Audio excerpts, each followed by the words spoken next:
The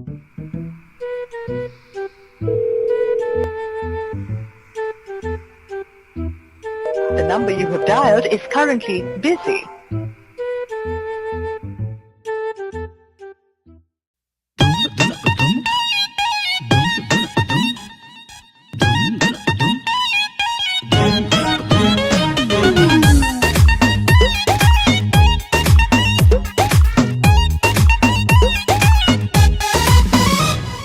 रात में तुझको कॉल किया तेरा फोन बिजी था। इतना बता दे मुझसे ज्यादा कौन निजी था।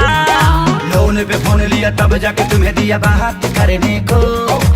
28,000 के बिल भरी हो आ दूसरा के काबू बोलो। बेवफा बेहया बेशरम तेरी माँ। देखो गाड़ी मत, देखो गाड़ी मत, ए सोना सुनो ना, देखो गाड़ी मत, देखो गाड़ी मत।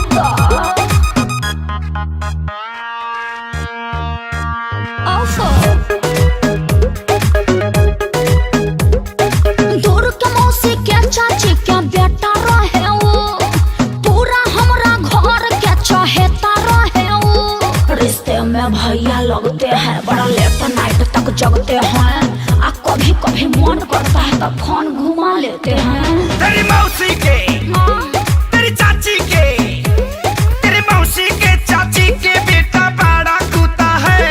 अच्छी से तू बतिया रही मेरे पाँव का जूता है। ये क्या कहते हैं? लगावत तरु दूसरा से लासा, हमारा के दे तरु झांसा।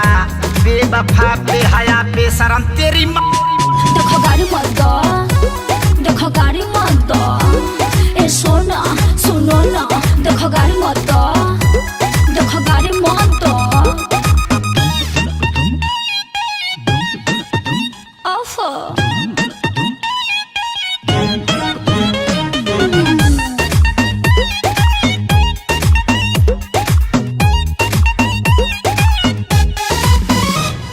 विद्या कसम खाता नी तो हिला भर हवा हा। चढ़ली जवानी के कभर हवा हा। अरे जान गईनी कवाना कट घरी के बारू। दिल के आराम नवा पर फेर देलू झाड़ू। एक काम कर, कहो सुबह सुबह तैयार हो जा, मिलने के लिए बेकरार हो जा। लिपस्टिक पाउडर थोड़ा सेंट मार के हमरा लगे झाड़ के। चुपचाप जाओ ना, डिब्बा में फोन दिया था ना, जल्दी आके वापस कर। बेवफा बेहया बेशरम तोरी माँ। देखो गाड़ी मत दो, देखो गाड़ी मत दो, ए सोना सुनो ना, देखो गाड़ी मत दो, देखो गाड़ी मत दो। बड़ी आई गाड़ी मत दो।